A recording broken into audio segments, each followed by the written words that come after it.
હે guys, welcome to my channel. આ વિડીયોમાં આપણે કોન્સ્ટેબલને લગતા કેટલાક કરંટ અફેરની ચર્ચા કરવાની છે। ઓકે, જાન્યુઆરીની 6મી તારીખે આપણી કોન્સ્ટેબલની એક્ઝામ આવી રહી છે, તો એના માટે ખૂબ જ ઇમ્પોર્ટન્ટ એવા કેટલાક કરંટ અફેર આપણે ફાસ્ટ ફોરવર્ડ આ એક સિરીઝમાં જોઈ લઈશું। ઓકે, આ વિડીયોના લગભગ 2 કે 3 પાર્ટ્સ આવશે, તો એમાં આપણા બધા કરંટ અફેર્સ જે કોન્સ્ટેબલની એક્ઝામને રિલેટેડ જરૂરી છે એ દરેકની આપણે ચર્ચા કરી લઈશું।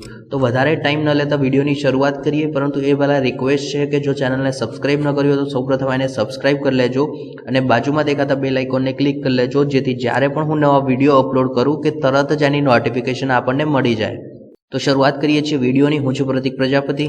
અહીં આ જે PDF છે એ સ્વામી વિવેકાનંદ એકેડમીની છે। ઓકે, જુનાગઢ ખાતે આવેલી છે। મેં પર્સનલી આ એકવાર વાંચેલું છે, ખૂબ જ સારું એવું મટીરિયલ છે, એટલા માટે થયું કે આપની જોડે શેર કરી લઉં। તો શરૂઆત કરીએ છીએ વિડીયોની। ઓકે, સૌપ્રથમ આપણે અહીં નવેમ્બર મહિનાની વાત કરીએ છીએ। ઓકે, નવેમ્બર મહિનાની અંદર જે ઇમ્પોર્ટન્ટ ઘટના બની ગઈ છે અને એક્ઝામમાં પૂછાઈ શકે એની આપણે ફટાફટ વાત કરી લઈશું। તો સૌપ્રથમ જાણીએ કે ગુજરાતની અંદર 2 જગ્યા ખાતે ફૂટબોલ એકેડમીની સ્થાપના કરવાની છે અને એક્ઝામમાં પૂછે કે કઈ જગ્યાએ છે, તો હિંમતનગર અને ગાંધીનગર આને ખાતે ફૂટબોલ એકેડમી સ્થપાશે। ત્યારબાદ ભારતીય નૌકાદળની જે ટ્રેનિંગ શિપ હતી INS તારાંગીની, એમાં 7 મહિલાઓએ પોતે વિશ્વ ભ્રમણ કર્યું છે। ઓકે, તો ક્વેશ્ચન પૂછાય કે કેટલી મહિલાઓ હતી, તો 7 હતી, અને એમ પૂછે કે નામ શું હતું, તો એ INS તારાંગીની આવે। તો નીચે કોમેન્ટ બોક્સમાં જણાવવાનું છે કે આના જે લીડર હતા એ કોણ હતા। ઓકે, આ જે 7 મહિલા હતી એની જે ટીમને લીડ કરનાર વ્યક્તિ અથવા તો લીડ કરનાર મહિલા કોણ હતા એનું નામ આપણે નીચે કોમેન્ટ બોક્સમાં જણાવવાનું રહેશે। ત્યારબાદ FTII ચેરમેન હતા અનુપમ ખેર, એમને રાજીનામું આપેલું છે। અહીં FTII એની વાત કરીએ તો આ શું છે, તો FTII એટલે થશે કે field and television institute of India. Okay, આ એનું પૂરું નામ થાય છે। તો એમના ચેરમેન પદેથી જે અનુપમ ખેર હતા એમને રાજીનામું આપેલું છે। ત્યારબાદ સ્ટેચ્યુ ઓફ યુનિટીની મુલાકાત લેનાર પ્રથમ મુખ્યમંત્રી, ઓકે, એ પોતે છે શ્રી યોગી આદિત્યનાથ। નેક્સ્ટ ક્વેશ્ચનની વાત કરીએ કે ગુજરાત હાઈકોર્ટના મુખ્ય ન્યાયાધીશ R સુભાષ રેડ્ડીની સુપ્રીમ કોર્ટના જજ તરીકેની નિમણૂક થઈ છે। ક્વેશ્ચન પૂછી શકે કે સુપ્રીમ કોર્ટના જજ તરીકે હાલમાં કોણ છે, તો આપણો આન્સર આવશે R સુભાષ રેડ્ડી, એમની નિમણૂક કરવામાં આવી છે। ત્યારબાદ ગુજરાતના કાર્યકારી ચીફ જસ્ટિસ કોણ છે, તો એ છે અકીલ કુરેશી। ઓકે, અહીં ફાસ્ટ ફોરવર્ડમાં આપણે એનું રિવિઝન કરીએ છીએ। ત્યારબાદ સુપ્રીમ કોર્ટના અન્ય ન્યાયાધીશની પણ નિમણૂક કરવામાં આવી છે, તો એની વાત કરી લઈએ। તો સૌપ્રથમ જાણીએ MR શાહ છે, એને પટનાના ન્યાયાધીશ તરીકે નિમણૂક થઈ છે। હેમંત ગુપ્તા એમને મધ્યપ્રદેશ અને અજય રસ્તોગી છે એમને ત્રિપુરાના ન્યાયાધીશ તરીકેની નિમણૂક કરેલી છે। ત્યારબાદ આગળ જોઈએ તો કે પંકજ અડવાણી એ પોતે સ્નૂકર ગેમ સાથે સંકળાયેલા છે, જેઓ એશિયન ગેમનો ખિતાબ જીતનારા પ્રથમ ભારતીય વ્યક્તિ છે। ઓકે, એટલા માટે આપણે આમને યાદ રાખવાના છે, પંકજ અડવાણી। અને એક્ઝામમાં ઇન્ડાયરેક્ટલી પૂછે પણ છે કે કઈ ગેમ સાથે સંકળાયેલા છે, તો એ આવશે સ્નૂકર। ત્યારબાદ વાત કરીએ મલાલા યુસુફઝાઈની। ઓકે, તમે આ નામ તો ઘણું સાંભળ્યું હશે, થોડા ટાઈમ પહેલાં બહુ જ આ ચર્ચામાં હતા। કેમ, તો આની પાછળ પણ એની સ્ટોરી છે। જો અગર આપને ટાઈમ હોય તો એકવાર આપે યુટ્યુબ પર સર્ચ કરીને આમની જે બાયોગ્રાફી છે એ જોવા જેવી છે। ઓકે, ખૂબ જ પ્રેરણાદાયક છે। વાત કરીએ કે એમનું નામ અત્યારે કેમ ચર્ચામાં છે, તો આપણને ખબર છે એ પ્રમાણે કે હાર્વર્ડના ગ્લેડસ્મેન પુરસ્કાર તરીકે એમને સન્માનિત કરવામાં આવેલા છે।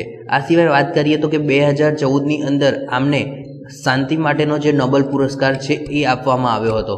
ઓકે, ત્યારબાદ વાત કરીએ વિમેન્સ T20 વર્લ્ડ કપ।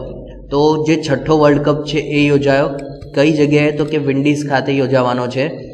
ભારતના જે કેપ્ટન છે એ રહેશે હરમનપ્રીત કૌર।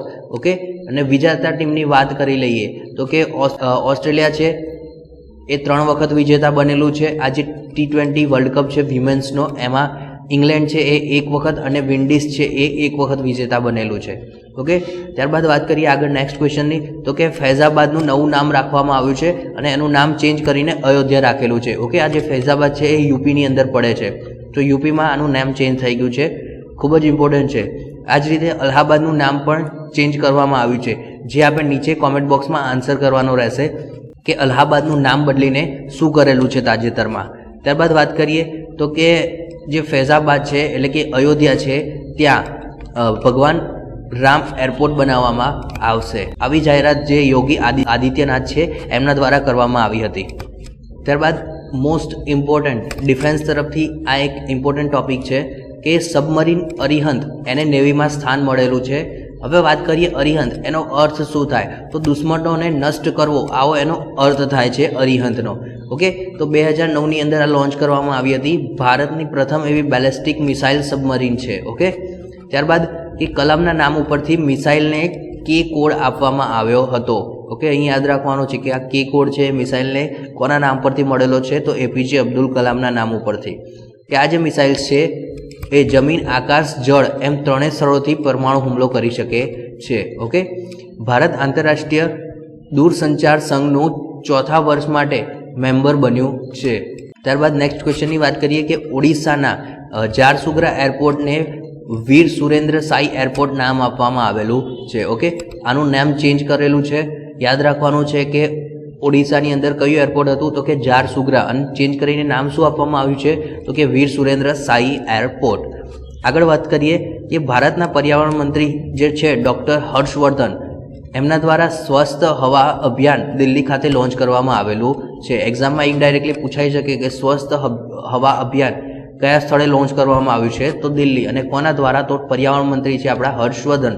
ઓકે, હવે એક ઇમ્પોર્ટન્ટ સવાલ છે, મતલબ એક ઇમ્પોર્ટન્ટ એક વાત રજૂ કરું છું આપની સામે કે આપણને કેટલાક મંત્રીઓ પૂછાતા હોય છે. ઓકે, અને તમારો બધાનો એક જ ક્વેશ્ચન હોય છે કે મંત્રીને યાદ રાખવા બહુ જ અઘરા પડે છે. પરંતુ જો અગર આપ આ રીતે રીડ કરશો, સપોઝ આ છે પર્યાવરણ મંત્રી હર્ષવર્ધન, તો આપનું નામ આપણે એ રીતે જ બોલીએ કે સાથે સાથે એમને જે હોદ્દો છે એ પણ આવી જાય. તો આમનું નામ આ રીતે જ બોલીએ ને કે પર્યાવરણ મંત્રી ડૉક્ટર હર્ષવર્ધન, પર્યાવરણ મંત્રી ડૉક્ટર હર્ષવર્ધન. તમે આ 4 વાર બોલશો તો તમને ઓટોમેટિકલી યાદ થઈ જશે. ઓકે, અને ભવિષ્યની અંદર કોઈ તકલીફ પડશે નહીં જ્યારે પણ એક્ઝામની અંદર ક્વેશ્ચન પૂછાય તો બી. ઓકે, આગળ વાત કરીએ તો કે ઉત્તર પ્રદેશના અયોધ્યા શહેરને સૌથી વધારે દીવડા એકસાથે પ્રજ્વલિત કરવા માટે ગિનેસ બુક ઓફ વર્લ્ડ રેકોર્ડમાં નામ નોંધાવ્યું છે. આગળની વાત કરીએ કે અમેરિકાની અંદર ચૂંટણી. ઓકે, તો આપણને ખબર છે જેમ કે ભારતની અંદર લોકસભા અને રાજ્યસભા છે, ઉપલું ગૃહ અને નીચલું ગૃહ છે, તો એ જ રીતે અમેરિકાની અંદર પણ છે, પરંતુ એનું નામ અલગ છે. જેમ આપણે આપણા ઉપલા ગૃહને રાજ્યસભા કહીએ છીએ, તેમ અમેરિકાને સેનેટ કહેવામાં આવે છે અને ત્યાંનું નીચલું ગૃહ એટલે હાઉસ. ઓકે, વાત કરીએ કે સેનેટની, ઉપલા ગૃહની, તો 100 બેઠકો હતી. એના પર ટ્રમ્પના પક્ષ છે, એટલે કે ટ્રમ્પ એ રિપબ્લિક પક્ષ છે ત્યાંથી બિલોંગ કરે છે, અને એમને 51 બેઠકો ઉપર પોતાનો મત મળ્યો છે અને બહુમતી જાળવી રાખી છે. ત્યારબાદ જે નીચલું હાઉસ છે ત્યાં 435 બેઠકો પર વોટિંગ કરવામાં આવ્યું હતું, અને ટ્રમ્પની જે પાર્ટી છે રિપબ્લિક, એને 194 બેઠક મળી છે, અને આ સાથે એમને બહુમતી જાળવી રાખી છે. ત્યારબાદ આગળ વાત કરીએ તો કે હાલમાં T20 ક્રિકેટમાં સૌથી વધુ ઝડપી 1000 રન બનાવનાર ખેલાડી, તો એ પોતે વ્યક્તિ પાકિસ્તાનના છે, બાબર આઝમ જેમનું નામ છે. ઓકે, ખૂબ જ ઇમ્પોર્ટન્ટ ક્વેશ્ચન છે ક્રિકેટ રિલેટેડ, સ્પોર્ટ્સ રિલેટેડ. ત્યારબાદ T20 કપ ક્રિકેટમાં 4 સદી કરવાનો રેકોર્ડ એ રોહિત શર્માના નામે જાય છે. ત્યારબાદ પ્રથમ રાફેલ વિમાનનું નામ, તો આ મોસ્ટ ઇમ્પોર્ટન્ટ ટોપિક છે. ઓકે, અને આ જે રાફેલ ક્રાઇસિસ છે એ તો બહુ જ ચગ્યું છે હાલની અંદર, કેમ કે પોલિટિક્સ રમાય છે, ચૂંટણીઓ આવે છે, એટલે આ મુદ્દો બહુ ઉઠાવવામાં આવેલો છે. તો આના રિલેટેડ પણ ક્વેશ્ચન પૂછાવાની શક્યતા છે. તો રાફેલ છે એનું જે પહેલું વિમાન છે એનું નામ RK ભાડુરિયા રાખવામાં આવેલું છે. આ પણ યાદ રાખવા જેવી બાબત છે. ભારતે ફાયર બેલેસ્ટિક મિસાઇલનું સફળતાપૂર્વક પરીક્ષણ કર્યું છે. ત્યારબાદ પરમાણુ હથિયારો વહન કરવા માટે સક્ષમ સ્વદેશી બનાવવા માટે અગ્નિ-1 મિસાઇલ, ત્યારબાદ બેલેસ્ટિક મિસાઇલનું સફળ પરીક્ષણ થયેલું છે. આગળ વાત કરીએ કે 11 નવેમ્બર. ઓકે, તો 11 નવેમ્બરને આપણે રાષ્ટ્રીય શિક્ષણ દિવસ તરીકે ઉજવીએ છીએ. શા માટે ઉજવીએ છીએ? તો આપણને સૌને ખ્યાલ છે કે આપણા જે પ્રથમ શિક્ષણ મંત્રી હતા મૌલાના અબ્દુલ કલામ આઝાદ. ઓકે, મૌલાના અબ્દુલ કલામ આઝાદ એમનો આ એ જન્મદિવસ છે 11 નવેમ્બર. એમની યાદમાં આપણે આ દિવસને રાષ્ટ્રીય શિક્ષણ દિન તરીકે ઉજવીએ છીએ. ત્યારબાદ તાનારીરી મહોત્સવની વાત કરી લઈએ તો મહેસાણા જિલ્લાની અંદર વડનગર ખાતે કારતક સુદ નોમ વખતે આ ઉજવાય છે તાનારીરી મહોત્સવ. ત્યારબાદ G-SAT-29 આની વાત કરીએ તો કે આ જે ઉપગ્રહ છે એને સફળતાપૂર્વક એની ભ્રમણ કક્ષાના લોન્ચ કરવામાં આવેલો છે. હવે G-SAT-29 એને લોન્ચ કર્યો તો એ માટેનું રોકેટ એ પણ અગત્યનું છે. તો GSLV Mk3D2 આ જે રોકેટ છે એના દ્વારા એને પોતાની ભ્રમણ કક્ષાની અંદર લોન્ચ કરવામાં આવે છે. તો GSAT-29 છે એની વાત કરી લઈએ તો એનું જે વજન છે એ 3423 કિલોગ્રામ હતું. જનરલી આ જે માર્ક 3 રોકેટ છે એ આ ટાઈપના હેવી ઉપગ્રહો હોય એને લોન્ચ કરવા માટે યુઝ થાય છે. ઓકે, આંધ્રપ્રદેશ અને તમિલનાડુની અંદર ગાજા વાવાઝોડું ત્રાટકવાની શક્યતાઓ દર્શાવી હતી. ક્યારે? તો કે નવેમ્બર મહિનાની અંદર. ત્યારબાદ આગળ કરંટ અફેરની ચર્ચા કરીએ તો કે વિજય હજારે ટ્રોફી 2019ની વાત કરવાની છે. તો દિલ્હીની ટીમને પરાજય આપીને મુંબઈ સતત ત્રીજી વખત આ જે ટ્રોફી છે એ જીત્યું છે. શરૂઆતમાં 2002 અને 2003માં જીત્યા હતા અને ત્યારબાદ આ 2019માં પણ ફરીથી એકવાર મુંબઈ આ ટ્રોફી જીતેલું છે. ઓકે, અને આ જે વિજય હજારે ટ્રોફી છે એને રણજી વનડે ટ્રોફી તરીકે પણ ઓળખવામાં આવે છે. સૌથી વધુ વખત જીતનાર તો એ તમિલનાડુ રાજ્ય છે, જેને કુલ 5 વખત આ જે ટ્રોફી છે એની અંદર જીત મેળવી છે. ઓકે, આ ટુર્નામેન્ટની અંદર સૌથી વધુ જીત મેળવનાર એકમાત્ર રાજ્ય એટલે તમિલનાડુ. ઓકે, તો આ જે ટુર્નામેન્ટ છે વિજય હજારે ટ્રોફી એ ભારતના અલગ અલગ રાજ્યો હોય છે એ આ જે ટ્રોફી ટુર્નામેન્ટ છે એની અંદર ભાગ લેતા હોય છે. આગળ વાત કરીએ તો કે ભારતીય ક્રિકેટ ટીમના કેપ્ટન હરમીત કૌરની નિમણૂક 9 થી 24 નવેમ્બર 2018 દરમિયાન વેસ્ટ ઇન્ડિઝ ખાતે મહિલા T20 ક્રિકેટ વર્લ્ડ કપનું આયોજન કરવામાં આવ્યું છે. તો એમાં કેપ્ટન તરીકે હરમનપ્રીત કૌરની નિમણૂક કરવામાં આવી છે અને વાઇસ કેપ્ટન તરીકે સ્મૃતિ મંધાનાની નિમણૂક કરવામાં આવી છે. ઓકે, તો હવે વાત કરીએ હોકીની. તો કે ભારતીય હોકીના નવા કેપ્ટન તરીકે મનપ્રીત સિંહ એની નિમણૂક થઈ છે, જેઓ પંજાબના મીઠાપુર ખાતે જન્મેલા હતા. આગળ વધીએ તો કે પૃથ્વી શો પ્રથમ મેચમાં સદી ફટકારનાર ભારતના સૌથી યુવા ક્રિકેટર છે. ઓકે, એક્ઝામમાં પૂછાઈ શકે છે કે સૌ પ્રથમ સદી ફટકારનાર ભારતના યુવા ક્રિકેટર કોણ? તો એ આવશે પૃથ્વી શો. ઓકે, જેમને વેસ્ટ ઇન્ડિઝ વિરુદ્ધ પોતાની સૌપ્રથમ સદી ફટકારેલી છે અને આ જે વ્યક્તિ છે પૃથ્વી શો એ મહારાષ્ટ્રના મુંબઈના વિહાર ખાતે જન્મ્યા હતા. ત્યારબાદ આગળ વાત કરીએ તો કે યુથ ઓલિમ્પિક 2018 એની વિશે ચર્ચા કરવાની છે. તો સૌપ્રથમ તો આપણે કયા સ્થળે રમાઈ એ જાણી લઈએ. તો આ જે યુથ ઓલિમ્પિક છે 2018 એ આર્જેન્ટિના ખાતે રમાયો હતો. ઓકે, તો આર્જેન્ટિના જે છે એની રાજધાની છે બ્યુનોસ એરેસ. ઓકે, ખૂબ જ ઇમ્પોર્ટન્ટ છે, ઘણીવાર રાજધાની પણ એક્ઝામમાં પૂછાય છે. હવે આ જે જનરલી જે યુથ ઓલિમ્પિક છે એને આપણે 2 ભાગમાં રમવામાં આવે છે. એક હોય છે સમર યુથ ઓલિમ્પિક અને વિન્ટર યુથ ઓલિમ્પિક. તો આ જે સમર યુથ ઓલિમ્પિક છે એની શરૂઆત એ 2010થી કરવામાં આવી હતી અને જે વિન્ટર યુથ ઓલિમ્પિક છે એની શરૂઆત છે એ 2012થી થઈ હતી. ઓકે, જેમ બીજા બધા ઓલિમ્પિક થાય છે એ જ પ્રમાણે આ ઓલિમ્પિક છે એ દર 4 વર્ષે રમાય છે. 2018ના યુથ ઓલિમ્પિકની વાત કરીએ તો આનો જે મોટો છે એ ફીલ ધ ફ્યુચર એવો હતો અને મેસ્કોટની વાત કરી લઈએ તો પાંડી એ એનું મેસ્કોટ હતું. ખૂબ જ ઇમ્પોર્ટન્ટ છે, ઘણીવાર એક્ઝામની અંદર મોટો અને મેસ્કોટ પણ વારે ઘડીએ પૂછાય છે. તો આ તાજેતરમાં રમાયો છે યુથ ઓલિમ્પિક, તો આપણા માટે ઇમ્પોર્ટન્ટ છે કે મેસ્કોટ અને મોટો બંને યાદ હોય. ત્યારબાદ મેડલ જીતનારની વાત કરીએ તો ભારત એ 4થા ક્રમ પર આવે છે. ભારતને 3 ગોલ્ડ મેડલ મળ્યા છે. ઓકે, કુલ 13 મેડલ મળ્યા છે. ઓકે, આપણે ગોલ્ડ મેડલની સંખ્યા યાદ રાખવાની થશે કે 3 ગોલ્ડ મેડલ છે અને કુલ 13 છે. આ સિવાય સૌથી ટોપ ઉપર રહેનાર તો રશિયા છે, ચીન છે અને જાપાન છે. ઓકે, કોને કેટલા મેડલ મળ્યા છે એ આપ અહીં સ્ક્રીન ઉપર જોઈ શકો છો. વિડીયો પોઝ કરીને જોઈ લેવું એકવાર. ત્યારબાદ વાત કરીએ કે સમર યુથ ઓલિમ્પિક. ઓકે, જે પહેલું એડિશન છે 2010માં રમાયું હતું, એ સિંગાપુર ખાતે રમાયું હતું. ત્યારબાદ બીજું 2014 ખાતે નાઝિંગ ચાઇના ખાતે રમાયું હતું અને 2018નું જે બ્યુનોસ એરેસ એના ખાતે રમાયું છે આર્જેન્ટિના સ્થળે. ઓકે, યુથ ઓલિમ્પિક ભારતનો દેખાવ જાણીએ તો ટોટલ એમને 13 મેડલ મળેલા છે, જેમાંથી 3 ગોલ્ડ મેડલ છે, 9 સિલ્વર છે અને 1 બ્રોન્ઝ મેડલ પ્રાપ્ત થયેલો છે. આજે યુથ ઓલિમ્પિક છે એની થોડી વિસ્તૃતની અંદર ચર્ચા કરી લઈએ. તો સૌપ્રથમ વાત કરીએ એના ધ્વજવાહકની. તો ભારત તરફથી આપણા ધ્વજવાહક હતા મનુ ભાકર. ઓકે, જેઓ પોતે હરિયાણાના છે અને આ જે યુથ ઓલિમ્પિક રમાયો એમાં એમને ગોલ્ડ મેડલ પ્રાપ્ત થયેલો છે. કઈ રમત સાથે સંકળાયેલા છે? તો એ શૂટિંગની રમત સાથે સંકળાયેલા છે અને એમને 10 મીટર એર પિસ્તલની જે ગેમ હતી એની અંદર ગોલ્ડ મેડલ પ્રાપ્ત થયેલો છે. ત્યારબાદ જેરેથી લાહિનુગા એ મિઝોરમના છે, પોતે વેટ લિફ્ટિંગની ગેમ સાથે સંકળાયેલા છે, એમને પણ ગોલ્ડ પ્રાપ્ત થયેલો છે અને પોતે 62 કિલોની જે કેટેગરી હતી વેટ લિફ્ટિંગની એમાં એમને ગોલ્ડ પ્રાપ્ત થયેલો છે. ત્યારબાદ છે સૌરભ ચૌધરી, જેઓ ઉત્તર પ્રદેશ મેરઠથી બિલોંગ કરે છે અને એમને પણ શૂટિંગની રમતમાં ગોલ્ડ મેડલ પ્રાપ્ત થયેલો છે અને 10 મીટર એર પિસ્તલની જે ગેમ હતી એની અંદર ગોલ્ડ પ્રાપ્ત થયેલો છે. ત્યારબાદ ચોથા નંબર ઉપર છે લક્ષ્ય સેન. એમની વાત કરવાની છે કે પોતે બેડમિન્ટન ખેલાડી છે, એમને એક ગોલ્ડ મેડલ એક સિલ્વર મેડલ પ્રાપ્ત થયેલો છે. લક્ષ્ય સેન એ આલ્ફા ટીમ તરફથી ગોલ્ડ મેડલ જીતનાર વ્યક્તિ છે. ઓકે, હવે આલ્ફા ટીમની વાત કરીએ તો આલ્ફા ટીમમાં કુલ 8 દેશના ખેલાડીઓનો સમાવેશ કરવામાં આવે છે. ભારતની પુરુષ જે હોકી ટીમ હતી એમને સિલ્વર મેડલ પ્રાપ્ત થયેલો છે અને મહિલા હોકી ટીમને સિલ્વર મેડલ પ્રાપ્ત થયેલો છે. ત્યારબાદ વાત કરીએ કે જે 2 ઓક્ટોબર આપણને સૌને ખ્યાલ છે કે મહાત્મા ગાંધી એટલે આપણે ગાંધી જયંતિ તરીકે ઉજવીએ છીએ. આ સિવાય ક્વેશ્ચન એવો પણ પૂછાઈ શકે કે ગાંધીજી સિવાય કયા મહાન વ્યક્તિનો જન્મદિવસ હતો, તો એ આવશે લાલ બહાદુર શાસ્ત્રી. તો 2 ઓક્ટોબર એ 2 મહાન વ્યક્તિઓનો જન્મદિવસ તરીકે ઉજવાય છે, એક તો છે લાલ બહાદુર શાસ્ત્રી અને મહાત્મા ગાંધી. ત્યારબાદ વાત કરીએ કે આ જે દિવસ છે એને વિશ્વ અહિંસા દિવસ તરીકે આપણે ઉજવીએ છીએ અને આની જે શરૂઆત છે 2007થી કરવામાં આવી હતી.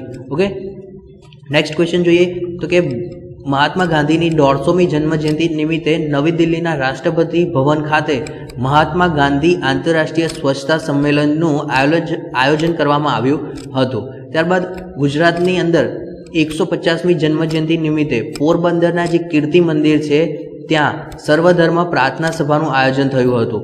આગળ વધીએ તો કે નેશનલ સ્પોર્ટ ઓથોરિટી એવોર્ડ 2018 એની વાત કરવાની છે. ઓકે, સ્પોર્ટના સાથે સંકળાયેલા વ્યક્તિઓને આનો એવોર્ડ પ્રાપ્ત મળે છે. તો આ જે એવોર્ડ છે આપણા જે રાષ્ટ્રપતિ છે રામનાથ કોવિંદ એમના દ્વારા એનાયત કરવામાં આવ્યો હતો. વિરાટ કોહલી અને મીરાબાઈ ચાનુ એમને રાજીવ ગાંધી ખેલ રત્ન પુરસ્કારથી સન્માનિત કરવામાં આવ્યા છે. ઓકે, અને મીરાબાઈ ચાનુ અને જે વિરાટ કોહલી છે એમાંથી આ જે વિરાટ કોહલી છે એ ત્રીજો એવો ક્રિકેટર છે કે જેને રાજીવ ગાંધી ખેલ રત્ન પુરસ્કાર પ્રાપ્ત થાય છે. ઓકે, આ સિવાય વાત કરીએ પહેલા 2 ક્રિકેટરની તો એક હતા સચિન તેંડુલકર અને બીજા હતા મહેન્દ્રસિંહ ધોની. સચિન તેંડુલકર છે એમને 1997માં અને મહેન્દ્રસિંહ ધોની એમને 2007ની અંદર રાજીવ ગાંધી ખેલ રત્ન પુરસ્કાર પ્રાપ્ત થયો હતો. ઓકે, ત્યારબાદ 2 ખેલાડી છે જેમને રાજીવ ગાંધી ખેલ રત્ન એવોર્ડ પ્રાપ્ત થયેલો છે. એમની વાત કરીએ આપણે વિરાટ કોહલી અને મીરાબાઈ ચાનુ. આ સિવાય 8 જે કોચ છે એમને દ્રોણાચાર્ય એવોર્ડ પ્રાપ્ત થયેલો છે. ઓકે, આ જે દ્રોણાચાર્ય એવોર્ડ છે એ કોચને જ આપવામાં આવે છે. ત્યારબાદ 4 જે ખેલાડીઓ છે એમને મેજર ધ્યાનચંદ એવોર્ડ અને 20 જે ખેલાડીઓ છે એમને અર્જુન એવોર્ડ પ્રાપ્ત થયેલો છે.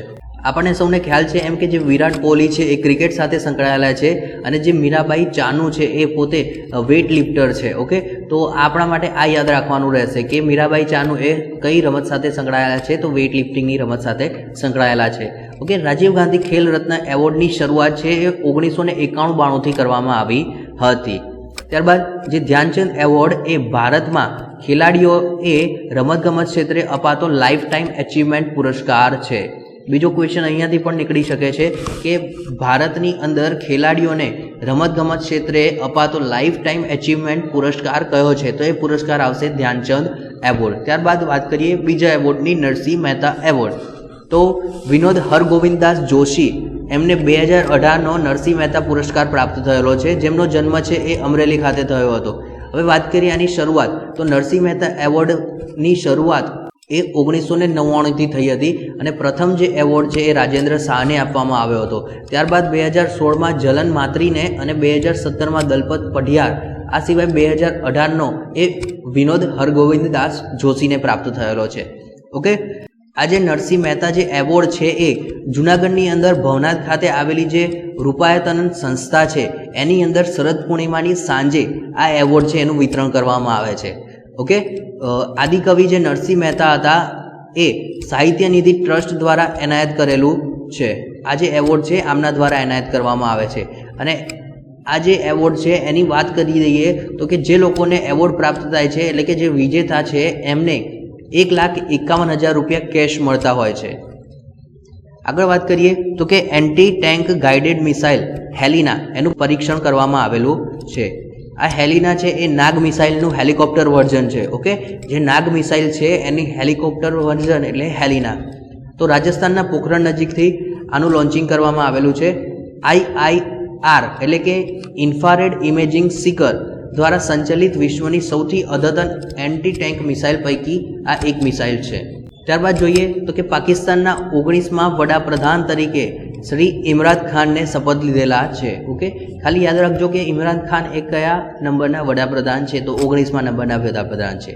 એમને શપથવિધિ આપનાર વ્યક્તિ કોણ હતા? તો કે ઇસ્લામાબાદ ખાતે એમને શપથવિધિ આપી છે અને રાષ્ટ્રપતિ ત્યાંના જે છે મમનૂન હુસૈન એમના દ્વારા આ શપથ ગ્રહણ કરવામાં આવ્યા હતા. વાત કરીએ 18મા નંબરના જે વડાપ્રધાન છે એમની. આ તો થયા 19મા નંબરના શ્રી ઇમરાન ખાન. તો 18મા નંબરના જે વડાપ્રધાન હતા એ હતા શાહિદ ખાકાની અબ્બાસી. ઓકે, કયા પક્ષ તરફથી આ વિજેતા થયેલા છે? તો પાકિસ્તાન તહરીફ એ ઇન્સાફ પક્ષ તરફથી આ જે ઇમરાન ખાન છે એમને વડાપ્રધાન બનવાનું સૌભાગ્ય પ્રાપ્ત થયેલું છે. ત્યારબાદ વાત કરીએ કે 15મું ગ્રામીણ ઓલિમ્પિક ગુજરાતના દાહોદ જિલ્લાના દેવગઢ બારિયા ખાતે લોકમેળાનું આયોજન કરવામાં આવે છે. એની અંદર આ ગ્રામીણ ઓલિમ્પિક યોજાય છે અને આ કયું સંસ્કરણ છે? તો એનું 15મું સંસ્કરણ છે. અને આનું જે આયોજન છે એ sport authority of India SAI Gandhinagar દ્વારા કરવામાં આવે છે. ઓકે, તો આ હતા કેટલાક કરંટ અફેર આ ભાગ પૂરતા. આ સિવાય આના અન્ય સિરીઝ એટલે કે અન્ય ભાગ પણ આવવાના જ છે. તો જો હજુ સુધી ચેનલને સબસ્ક્રાઇબ ન કરી હોય તો સૌપ્રથમ એને સબસ્ક્રાઇબ કરી લેજો અને જો વિડીયો પસંદ પડ્યો હોય તો એને લાઇક કરી લેજો અને બીજા મિત્રો સાથે એને શેર કરી લેજો. જય હિન્દ.